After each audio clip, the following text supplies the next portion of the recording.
እንዴት አደርጋለህ ብለው ዋናው ፍቅሩ ነው ብሎ ተሳለቀብኝ።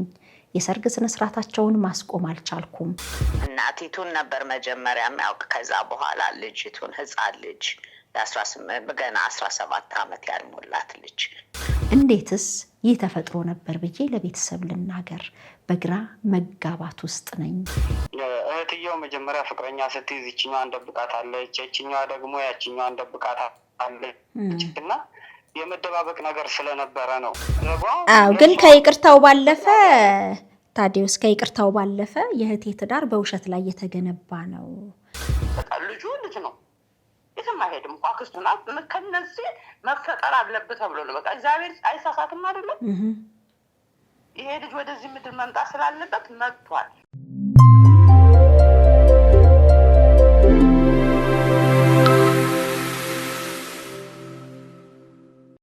ጤና ይስጥልን ውድ የሸገር ኢንፎ ሚዲያ ተከታታዮች እንደምን አላችሁ?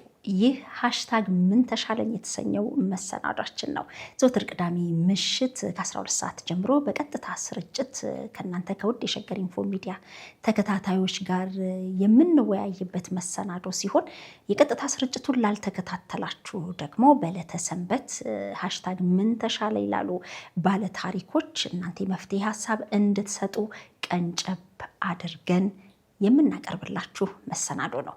የዛሬ ሃሽታግ ምን ተሻለኝ ርዕሰ ጉዳያችን ፍቅረኛዬ ከኔ ርቆ እህቴን አገባ ያለች ባለታሪካችን ነች። ነገሩ እንዲህ ነው። የውጭ ፕሮሰስ የተጀመረላቸው ሁለት እህትማማቾች ከክፍለ ሀገር ወደ አዲስ አበባ መጥተው ከዛሬ ነገ የውጭ ጉዟችን ይሳካል ብለው በመጠባበቅ ላይ ነበሩ።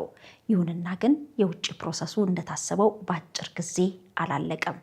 እናም ይህቺ እህት የራሴን ህይወት መጀመር አለብኝ፣ ምናልባት እንኳን ጭርሱኑ ባይሳካ በተስፋ መቅረት የለብኝም በሚል ስራ ያስኩ ትላለች።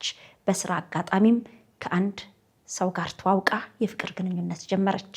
ለወራት በፍቅር አብረው ከቆዩ በኋላ ግን የውጭ ጉዟን የሚያውቅ ቤተሰቧን የሚያውቅ ነበርና ፈርሚልኝ አላት። አንቺ ፕሮሰሱ አልቆልሽ ወደዛ ከሄድሽ በኋላ እኔን መውሰድ እንድትችይና አብረን እንድንኖር ፈርሚልኝ አላት። እሷ ግን ይህንን ጉዳይ ብቻዬን አላደርገውምና ከቤተሰብ ጋር ልማከር ስትል እሱ ግን ኩርፊያ አስከተለ ትላለች። አንቺ ስለማትወጂኝ ስለማትፈልጊኝ ነው፣ ይህ ያንቺ ውሳኔ ነው በሚል በዚህ ተራራቅን። ስልኩንም አጠፋ። ወራቶች ተቆጠሩ። በዚህ መካከል ግን እህቴ ላገባ ነው አለች። ሽማግሌም ተልኮ ቀን ተቆረጠ። ነገሩን በቅርበት ስመለከት ያላሰብኩትን ነገር ሰማው። የኔው ፍቅረኛ ነው የእህቴ ባል የሆነው። እንዴት አደርጋለህ ብለው ዋናው ፍቅሩ ነው ብሎ ተሳለቀብኝ። የሰርግ ስነ ስርዓታቸውን ማስቆም አልቻልኩም። እኔም ካጠገባቸው ርቄ ፕሮሰሴም ተሳክቶ ወደ ውጭ ሄድኩ። አሁን ከ6 ዓመት በኋላ እነሱ ፕሮሰሳቸው አልቆ እኔ ወዳለሁበት ከተማ መጡ። እንዴት አድርጌ እንኳን ደህና መጣችሁ ልበላቸው? እንዴትስ ይህ ተፈጥሮ ነበር ብዬ ለቤተሰብ ልናገር? በግራ መጋባት ውስጥ ነኝ። የእህቴ ትዳር በውሸት የተገነባ እንደሆነ አውቃለሁ። ይህንንስ እንዴት ብዬ ልንገራት? እሱ በተደጋጋሚ በትዳራችን እህትሽ ትቀናለች እያለ ይነግራት ስለነበር እህቴ ልቧ ከኔ ርቋል፣ ሸፍቷል። እኔ ግራ በመጋባት ውስጥ ነኝ፣ ምን ተሻለኝ ስትል ታሪኳን አጋርታናለች። ለዚህ የመፍትሄ ሀሳብ ያሉትን የሸገር ኢንፎ ሚዲያ ተከታታዮች ደግሞ የሰጡት ሀሳብ አለ። ማን ምን አለ፣ ምን አይነት የመፍትሄ ሀሳብ ተቀመጠ የሚለውን በቀጣይ የምታደምጡት ይሆናል። እስከ ፕሮግራማችን ፍጻሜ አብራችሁን እንድትቆዩ በአክብሮት ጋብዛለሁ። እሺ ማን ልበል? ከየት ነው? ስሜ ባይነገር ደስ ይለኛል። ይቻላል። እሺ ካናዳ። እሺ አሁን እኔም ሲሚላር ሲቹዌሽን ከፋሚሊ ሜምበር አለ። በመሀል የ9 ዓመት ልጅ የተወለደች አለች እና እሷን ስነ ልቦናዋን ላለማበላሸት እስካሁን ድረስ የምታውቀው ነገር የለም። ተመሳሳይ ታሪክ ገጥማችኋል እናንተ? አዎ እነሱ እህትና እህት ነው፣ እናትና ልጅ። አሜሪካን ሀገር ነው ሀፕን ያደረገ። እናቲቱን ነበር መጀመሪያ የሚያውቅ፣ ከዛ በኋላ ልጅቱን ህፃን ልጅ ገና 17 ዓመት ያልሞላት ልጅ አስወልዷል። አሁን ግራማዋ ልጅ እያሳደገች ነው ታውቃለች። አሁን ዋናው አሁን ዲስከስ በሚደረገው እኔ ያልተስማማሁበት ስለ ተወለደው ልጅ እየተነጋገርን አይደለም። ትክክል አይደለም። የልጁን ነው አሁን የነሱን አይደለም። the damage is done። ግን ልጁ ወይ ልጅቱ የምታድግበትን በጤነኛ ሁኔታ የሚያድጉበትን ነገር ነው ማድረግ ያለበት። እኔ ተበዳይዋ ስኳሽ ማድረግ አለባት ብዬ ነው ማስብ። በቃ ሻሃብት በቃ አሁን ከሁለት ጊዜ በፊት የተናገርሽው ሱባኤ ትግባ ያሉት እሱን አርጋ ፎርጊቭነስ መስጠት አለባት። አሁን ለልጁ ነው እና እኔ እንደዛ ብዬ ነው ማስብ።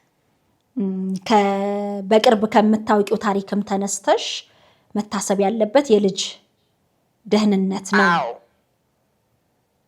አዎ የ9 ዓመት ልጅ አሁን እኛ ገና እንትን እያልን ነው ቴራፒስት ምናምን አነጋግረን እሷን ለመንገር። ሌላ ወልደዋል እናትየው? የለም። ስለዚህ ከእናትየውም ጋር ግንኙነት ነበረው። በኋላ ደግሞ ከልጅየው ጋር ወለደ። ከእናትየው ጋር ነው እና እናቲቱን አብሯት እያወጣት ነው ልጅቱን በጎን የምትፈልገው ነገር። ያው የአሜሪካ ነገር የተለያየ ነገር በጣም ከባድ ነው። ምትፈልጊዋን እያሟላላት እናቲቱ ሳታውቅ ነው 9 ወር ሲሞላት ነው 5 ወር ሲሞላት ልጅቱ ከዘመድ ነው የሰማችው ማርገዟን። ስለዚህ አሁን ለልጅቷ ይነገራት ብላችሁ እናንተ ወሰናችሁ? ገና አልወሰንም፣ እየተነጋገርን ነው። ባለሙያዎችን እያነጋገርን ነው። ስለዚህ ማወቅም ከሌለባት ማወቅ የለባትም። ልጅቱ ከአያቷ ጋር ነው የምታድግ። በጣም ከባድ ነው። እንግዲህ እኛ የህትማማቾቹ ለዛው የልጁ ነገር ነው የልጅ ነገር ነው በእኔ ማየው። እሺ በጣም ትልቅ ሀሳብ ነው።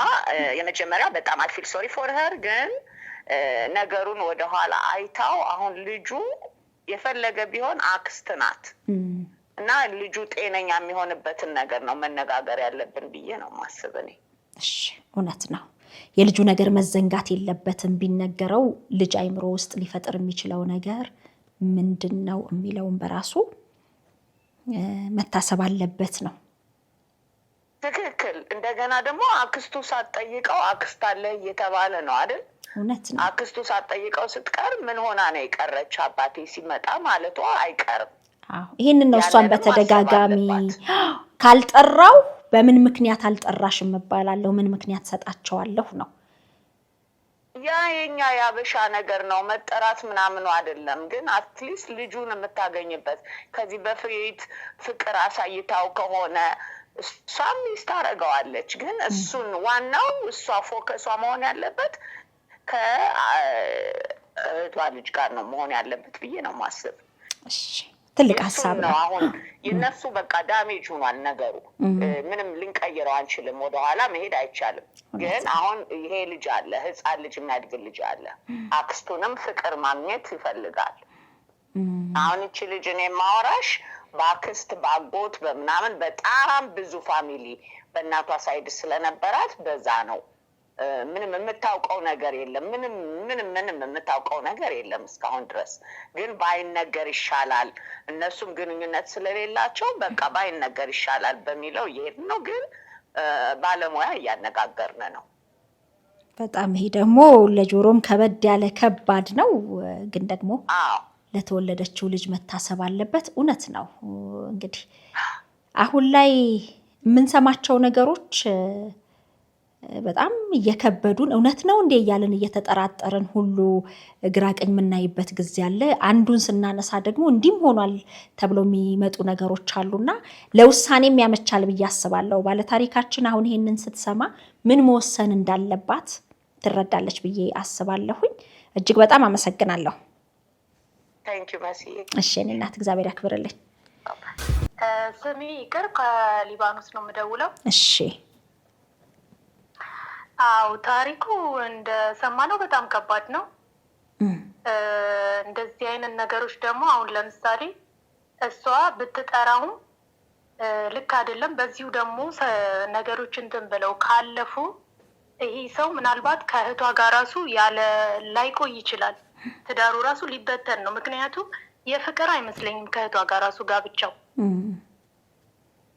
ስለዚህ አሁን ይህን ነገር እንደዚህ አይነት ነገሮች ከባድ ነገሮች እኔ እንደ ኦርቶዶክስ ተዋህዶ አማኝ እንደመሆን ይመጣል ሱባኤ ይዛ እግዚአብሔር ያመለከታትን እሱን ብታደርግ ባይ ነኝ። ከጸሎቷ በኋላ ከጾም ጸሎቷ በኋላ ይነገር አይነገር የሚለውንም ነው። አው ለአባቶችም ማማከር የሃይማኖት አባቶችም ማማከር ከዛ በተረፈ ሱባኤ መያዝና እግዚአብሔር መልስ ሲሰጣት እግዚአብሔር የፈቀደውን ብታደርግ ባይ ነኝ። በጣም ነው የማመሰግነው። እንግዲህ ይሄንኑ ሐሳብ እየተከታተለችን ስለሆነ የተሻለ የምትለውን ሐሳብ ትወስዳለች። በጣም አመሰግናለሁ። እሺ ሐሳቤ ለመግለጽ ነው። ታዲዮስ እባላለሁ ከአዲስ አበባ ነው የምደውለው። እሺ እና ሐሳቡን ሰምቼዋለሁ፣ ያለውን ነገር ሰምቻለሁ። ከዚህ በፊት አሜሪካን ሀገር ላይ የነበሩት የሰጡት ሐሳብ እናታችን የሰጡት ሐሳብ ነበረ። ከእሳቸው ጋር ተመሳሳይ የሆነ ሐሳብ ነው እኔም ያለኝና ምክንያቱም ይሄ ነገር ያረጀ ያፈጀ የሞተለት ነው። አንደኛ ስጋ ከስጋ ተነሳስተዋል። ሰውየው በተንኮልም መጥቶ የሚፈልግበት ቦታ ላይ ደረሰ። ሲቀጥል ደግሞ ተዋለዱ። ከተዋለዱ በኋላ የሚመጣው ነገር የሞተ ያረጀ ነው። ትላንት ለምን አልነገርሽኝም? ትላንትና እንዴት እንደዚህ አልነበረም? ምናምን ተባብለው እህትና እህት ይባስ ይቃቃራሉ። ይሄን ሁሉ ነገር ያመጣው ሲጀመር እህትየው መጀመሪያ ፍቅረኛ ስትይዝ ይችኛዋን ደብቃታለች፣ ይችኛዋ ደግሞ ያችኛዋን ደብቃታለች እና የመደባበቅ ነገር ስለነበረ ነው። ከዛ በተረፈና ባለፈው ሁኔታ ያሉት ባዕድ ሀገር ላይ ነው። ባዕድ ሀገር ላይ እንደመኖር ደግሞ ልጅ ሲያድግ የእናትና አባትን ፍቅር ካጣ ምን አይነት የዘመመ ልጅ ሆኖ እንደሚያድግ እዛ ቴክኖሎጂውም ያለውም ነገር ሁሉም ነገር ምቹ ስለሚሆን በሳይኮሎጂ ይጎዳል በመሀል የተፈጠረው ፍጡር። ስለዚህ ለተፈጠረው ፍጡር ሲባል ፈጣሪ አምላክ እስከፈቀደ ድረስ እነዚህ ሰዎች አብረው ቢቀጥሉ እሷም ደግሞ ከ6 ዓመት በኋላ ያለውን ነገር በይቅርታ አልፋ በይቅርታ ትታ ክርስቶስ እኮ ወደ ምድር ሲወርድ እኮ ለእኛ ይቅርታን ሊሰጠን የፈለገ የወደደ አምላካችን ምንም ከፍለ ነው አይደለም፣ ምንም አድርገንለት አይደለም፣ በነፃ ነው ይቅርታን ይሰጠን። ስለዚህ ይቅር ብላ በይቅርታ ታልፎ ቤተሰቧንም ባታጣ የተወለደውም ከአብራካቸው የወጣ ሁለቱም ሕፃን በነፃነት ቢያድግ ባይነኝ ነው የምለው እና ይቅር ማድረጓ። ግን ከይቅርታው ባለፈ ታዲዮስ ከይቅርታው ባለፈ የእህቴ ትዳር በውሸት ላይ የተገነባ ነው። ምክንያቱም ለመሄድ ፈልጎ ነው፣ ከኔ ያጣውን ከሷ ለማግኘት ነው ሄዶ ይህንን ያደረገው የሚልም ሐሳብ አላትና የእህቷ ትዳርም ሁኔታ እንግዲህ አሁን ግቡን አሳክቷል፣ ያሰበበት ቦታ ደርሷል። በራሱ ጤናማ የሆነ ትዳር ሆኖ ይቀጥላል አይቀጥልም ባለታሪካችን ከነገረችን የምናውቀው ታሪክ ይሆናል። ግን ደግሞ የልጅ ነገር መረሳት እንደሌለበት ቀደም ሲልም ከካናዳ የገባችው ቤተሰባችን በደንብ ከምታውቀው ተነስታ ይሄንን አጽንኦት እንድንሰጠው ነግራናለች። አንተም የሷን ሐሳብ እስማማለሁ ብለሃል። ሐሳብህን በደንብ ያገኘነው ይመስለናል። በጣም ነው የምናመሰግነው። በይቅርታ ማለፍ አለባት በተንኮልም ይሁን በምንም እሱ ያሰበውን አድርጓል አሳክቷልና የልጅም ነገር መታሰብ አለበት የሚለውን ሐሳብ ነግሮናል። በጣም ነው የምናመሰግነው። ሃሽታግ ምን ተሻለኝ እያልን ነው። ስሜን ቆይልኝና ልጅቷ አላገባችም። ውጭ ከወጣች በዚሁ ስብራት አላገባችም። ሰው ማመን ከበደኝ ብላለች። አይ በሷ ልክ አልተፈጠረ። እህቷ ኑሮዋን ትኑርበት። ምክንያቱም 6 ዓመት ማለት በጣም ብዙ ጊዜ ነው እና የእህቷን ልጅ ወይ ቤተሰብ ጋር ወይ ሌሎች እንትን ጋር ስታገኝ ጊፍት ሰጥታ ቤትም ሳትጠራ ከነሱ ጋርም ሳትገናኝ ለእህቷ ግን አትንገራት። ምክንያቱም ጊዜው አይደለም፣ ቦታውም አይደለም፣ አስፈላጊም አይደለም። ምን ብላ ትንገራቸው? ለእዛ ላሉ ቤተሰቦች እንግዲህ ውጭ ነው ያለሽው አይደለ? የት ሀገር ነሽ? አዎ እኔ ውጭ ነኝ ያለሁት። ጊዜ ነኝ ነው። አንድ ሰዓት እኮ ወርቅ ነው። ስደት ላይ ጊዜ የለም። ስለዚህ ጊፍቱን ትሰጥና ለእህቷ ልጅ የሆነ ጊፍት፣ ምክንያቱም ለእህትየው ብትሰጣትም ሁልጊዜ ትችት ይቀርብባታል በባሏ። በፍቅራችን ትቀናለች እህትሽ እያለ በተደጋጋሚ ስለሚነግራት አዎ እኮ እሱ እኮ ነው በፍቅራችን ትቀናለች የሚለው። ይሄኛው ሲስተም ነው። እንዲህ ቤተሰብ እርስ በርስ እያጋጩ ለብቻ ኮንትሮል ለማድረግ የሚጠቀሙት ሲስተም ነው። አሁን ብዙ ወንዶች ላይ የሚታየው የድክመት ህመም ነው። እሷ ግን ለእህቷ ልጅ የሆነ ስጋም ይሁን ገዝታም ይሁን ለልጁ ጊፍት ሰጥና ቤት ሲመቸኝ እጠራቸዋለሁ ብላ ዝም ብላ ስቃ ትለፈው። ልጁን ቢዚ ነኝ ብላ ትለፍ። አሁና ግን በቃ ምንም እንዳልተፈጠረ ራሷን ለሰው እኮ የምትበቀዩ አንቺውን ጠንክረሽ ስትሄጂ ነው እንጂ ስንፍናዋ ካሳየችውማ እሷንም ሊያታልላት ይችላል። ደግሞ እውነት ነው፣ ወደ እሱ ሊመልሳት ይችላል ደግሞ። ምክንያቱም ልጅቷ ስቲል ስለምትወደው ነው የተቀየመችው እንጂ ባትወደው ኖሮ 6 ዓመት ቂምታምን ይሩታም አትይዝበት ነበር። ስለዚህ ለሪጋ ትልቀቀውና ራሷን ታድን። እህቷ ኑሮዋን ትኑርበት። እሷ ቢዚ ነኝ ብላ ለእህቷ ልጅ ግን ዘመድ ቤትን ብታገኘው ስጦታ ትስጠው፣ ፍቅሯን ትግለጽለት ነው። ምክንያቱም ለእህቷ የፈለገችውን ነገር ብትላት አይገባትም። ምክንያቱም ኦልሬዲ መስመራቸውን መጥቶታል። ብታባብላትም ብትነግራትም ብትሰራትም አይገባትም። ለእህቷ ስጦታ ብትሰጥ እንኳን ራሱ እሱን እያንቋሸሸ በሁለቱም የበለጠ እንዲጋጩ ያደርጋቸዋል፣ እንዲለያዩ። እዚህ የእህቷን ልጅ ቤተሰብ ጋር ሚሆን ታገኘዋለች እኮ ሌሎች ጋር ተጠርታ ስትሄድ፣ ግን ፍቅሩ ስላለባት እሷን መልሳ ከእህቷ እንዳትወስደው ራሷን ትጠንቀቅና ራሷን ታድር። በጣም ነው የማመሰግነው። እሺ እኔ እናት እግዚአብሔር ያክብርልኝ። እሺ መልካም ጊዜ። እንግዲህ ያው የውጭ ህይወት ኑሮ ይታወቃል። በጣም የተዋከበና ጊዜ የተጣበበበት እንደሆነ ይታወቃል። ስለዚህ ቢዚ ነኝ ትበል እያለች ነው። ጤና ይስጥልኝ ሸገር ኢንፎ ቀጥታ ስርጭት ላይ ነን። ሃሽታግ ምን ተሻለኝ እያልን ነው። ምን ሀሳብ አለዎት? ሄሎ ሰላም ጤና ይስጥልኝ። መስዬ እንዴት ዋልሽልኝ? እግዚአብሔር ይመስገን ሰላም ነው። ቀጥታ ስርጭት ላይ ነን። አዎ እየተከታተልኩሽ ነው። መስመር ስለገባልኝ ነው። እኔም አስተያየት ለመስጠት ፈልጌ ነው። ከካናዳ ነው የምደውለው። ከካናዳ? ባለፈው ደውዬልሽ ነበረ። እሺ አሁን ለምትለው እህቴ እኔ አስተያየት ማለት ነው ምንድነው ማድረግ ያለባት? እህቷ ስለሆነች መደበቅ የለባትም። እሱ ነው የበደላት። አሁን እኮ በዳይ እኮ የማያፍርበት ጊዜ ነው ያለው። ወንዶች ደግሞ ዘዴያቸው፣ መልካቸው፣ ሁሉ ነገራቸው ተቀያሪዎች ናቸው እና መጎዳት የለባትም። እህቴ አሁን መጎዳት የለባትም። ኦልሬዲ ሆኗል። ለእህቷ ግን ትንገራት። ላታምናት ትችላለች። እዛ ጋር ግን ልጅ ተወልዷል አይደል? ያ ልጅ እስካለ ድረስ ለሱም አክስቱ ናት። ግን ምንድነው ማድረግ ያለባት? ይሄ ነገር ቤተሰቦቿን ሰብስባ እህቷን ብቻ አይደለም እንደዚህ ነበር። በዚህ ምክንያት እኔ ሳይሆንልኝ እሷን አግብቶ ወጥቷል፣ አብሮ መጥቷል። አሁን እኔ ማፈር አልፈልግም። እያየሁትን መሳቀቅ የለብኝም። ራሷን ነፃ ማውጣት አለባት። በራሷ ደግሞ መተማመን አለባት። አላጠፋችም እሷ። ገብቶሻል?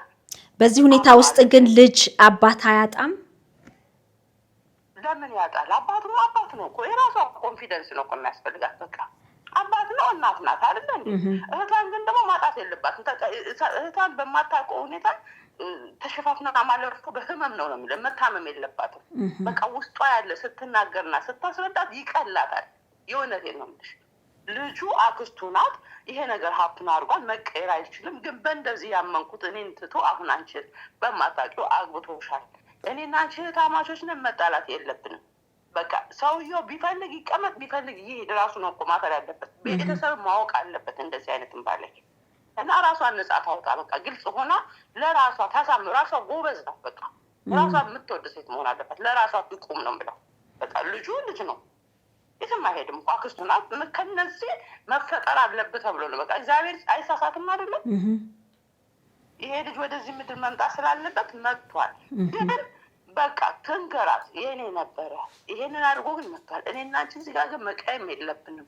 በሁለት አይን እንዳናየው ስለሆነ እህቴ ነሽ፣ ይሄ ነገር ሆኗል ከዚህ በፊት እና እንዳትቀየሚ እኔም ልንገርሽ ብዬ ነው ብላ ራሷን በቃ ህመሟን ታውጣ። አይመስልሽም? እኔ ይሄ ነው የኔ አስተያየት። ሀሳቡን እቀበላለሁኝ። እንግዲህ መደበቅ የለባትም በዳይ በማያፍርበት ሁኔታ ውስጥ እሷ መሸማቀቅ የለባትም የሚል ሀሳብ ነው ከካናዳ። እጅግ በጣም አመሰግናለሁኝ። እሱ ከቤተሰቦቿ እንድትርቅ የሚያደርጋት እህቷን መጥፎ የምትጠላበት መንገድ ነው የሚነግራት ሁሉ ጊዜ። በቃ ይሄ የወንዶች ባህሪ ነው። እሷ እኮ እንዲህ ናት፣ ትቀናብሻለች። አንቺ ሰው ስትሆኝ የማይፈልጉ ሰዎች አሉ። ይሄ አተታቸው ብዙ በቃ እስስቶች ናቸው ወንዶች። እና ይሄንን ነገር እንግዲህ አንቺ ሁሉንም ደምድመሽ እየተናገርሽ ነው። ግን ያው ሁሉም እንደዛ ናቸው ማለት አይደለም። ግን ሀሳብሽን አከብራለሁኝ። እሺ እኔ ናት፣ በጣም አመሰግናለሁ። እግዚአብሔር ያክብርልኝ። እሺ እኔ ናት። እሺ እንግዲህ የልጅ ነገርን በዚህ መካከል መረሳት የለበትም። ይነገራት አይነገራት የሚሉ የተለያዩ ሀሳቦች አሉ። ግን እዚህ መካከል ላይ ልጅ አለ፣ ሳይፈልግ ወደዚች ምድር ላይ የመጣ በእናትም በአባትም ፍቅር ታንጾ ማደግ ያለበት ልጅ አለ። ይሄ ነገር ሲነገራት ትዳሩ አደጋ ላይ ቢወድቅ ወይም ደግሞ ባል ያሰብኩት በቃ ተሳክቷል፣ ካወቅሽውማ በይ በቃ ደህና ሰንብቺ ካለ ሌላ ሊጎዳም ይችላል። በሌላ በኩል ደግሞ ሌሎች ተመልካቾቻችን እያነሱ ያሉት ያኔ ለጥቅም እንኳን ብሎ ቀርቧት ቢሆን 7 ዓመት እንዲሁ አይኖርም። ስለዚህ ይህ ትዳር በፍቅር የጸና ሊሆን ይችላል። እህቷን ወዷት ልጃቸውን በሰላም እያሳደጉ ሊሆን ይችላልና አሁን ካለፈ በኋላ መጥቶ ትዳር ማፍረስ ተገቢ አይደለም የሚሉ አሉ። በሁለት መንታ ሀሳብ ውስጥ ነው ሃሽታግ ምን ተሻለኝ እያልን እስከዚህ ሰዓት ድረስ አብረን ቆየን። ለነበረን ጊዜ እጅግ በጣም ከልብ ነው የማመሰግነው። በጣም ብዙ ሀሳብ የሰጣችሁን ተመልካቾች አላችሁ። ለምን መናገር ዘገየች፣ አሁንስ እንዴት ነው የምትናገረው የሚሉ ሀሳቦችን እያጋራችሁን ነው። እጅግ በጣም ከልብ እናመሰግናለን። እንግዲህ ከተሰጡ ሀሳቦች የተሻለ የምትለውን ይጠቅመኛል የምትለውን ወስዳ ምን እንደወሰነች ደግሞ ከውሳኔዋ በኋላ እንደምታሳውቀን ባለሙሉ ተስፋ ነን። የዛሬ የሃሽታግ ምን ተሻለኝ መሰናዷችን እዚህ ላይ አበቃ። በያላችሁበት አብራችሁን ስለቆያችሁ ከልብ እናመሰግናለን። ሸገር ኢንፎን ላይክ፣ ሼር፣ ሰብስክራይብ እንድታደርጉና በየዕለቱ የምንለቃቸው ቪዲዮዎች ቀድመው እንዲደርሷችሁ የደወል ምልክቷንም እንድትጫኑ በአክብሮት እገልጻለሁኝ።